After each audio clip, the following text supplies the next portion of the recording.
So I finally got around to installing curtains in my living room, and it got me thinking, let's talk curtains. I'll dive into what kinds to get, the sizing, how to figure out how much you need, what to avoid, all of the good stuff, and of course, how to do it without spending a fortune. Curtains can be so overwhelming, right? I found this to be so daunting when I first started decorating, especially when I started looking at the price points. I had no idea how expensive they were. At the end of the day, curtains are just so much fabric, and fabric is not cheap, so they are going to be expensive. I've considered making my own from scratch. My mom made a lot of our curtains in my childhood home, but honestly, unless you score some really highly discounted fabric, it's still gonna be really expensive and a lot of work, so I went the pre-made route. Starting off, let's talk shears, because that is what I just put up.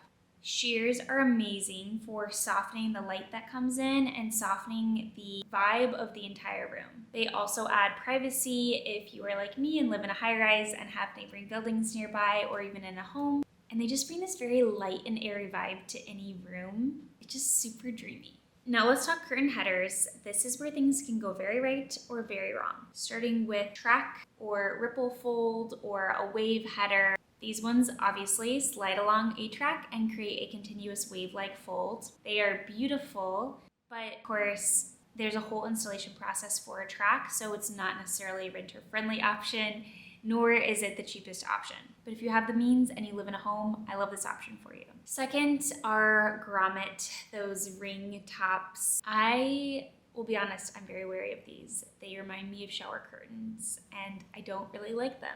I think they can look really cheap. I've seen it done nicely. Sometimes, I've seen it done nicely occasionally, but I think unless you are doing something really high-end anyway, and you can buy the very expensive grommet tops, it is just going to look very cheap, and it's kind of hard to avoid it. Tap tops, this is another very common one for cheaper curtains. They are a bit more casual. They don't glide as smoothly sometimes, which is something to consider. I say no for sheer curtains, but I think you can get away with it for a heavier curtain. I actually do have this for my bedroom where I have velvet curtains, and I love it because with my floor-to-ceiling windows, the tap top can come straight up to the top of the ceiling and block out all of the light, because I have room darkening curtains, versus if I were to do a pinch pleat and use the rings, it would hang down and there would be a gap for the light. But again, heavier fabric, so it's not as obvious. I do have sliding issues though sometimes, and it can be kind of annoying. But otherwise, I like them a lot for that room. Next are pinch pleat curtains, such a classic. That is what I ended up doing for my living room. The fabric pinches together at the top, creating very elegant folds. As you are probably gathering, the way that the curtain folds is everything for how expensive it's going to look. I think a pinch plate can add instant sophistication. Now you can DIY these. If you have curtains that are like a tap top laying around at home that you like, you can buy tape from like Amazon, and you can sew it onto the back. The tape has little pockets on the back of it, and then you can put hooks into it and basically create where you want the curtain to fold, and then you hang it up with rings. So that's an option if you have something and you want to elevate the look. But if you want to save on the work and you're buying something new, you can buy curtains that are already pinch pleat, which is what I also did. Then all you do is slide the hook in, attach the hook to the ring, hang it up, and it's good to go. Super easy. Mine came with the hooks already, but I had to buy the rings separately, so just look for that when you're shopping. Let's talk curtain sizing. First up, width. You want your curtains to look full and luxurious even when they are pulled all the way straight across. If they are pulled and there's no give, that's when your curtains are going to look very cheap. So the rule of thumb is 2 to 2.5 times the width of your curtain is what you're going to buy in width of drape. That is why curtains get so expensive, but it really makes such a difference. Good news is though, if you buy ones that are already pinch pleat like I did, it already has that gathering included, so I ended up only doing about 1.5 to maybe 2 times, and so I was able to save a little bit there. With length, there are generally 3 different sizes. The first size would be float, which means it floats about 1 inch or 2 off the ground. This is the easiest. It looks very modern. It's easy to keep clean. I like this option a lot. This is what I did in my living room with the shears.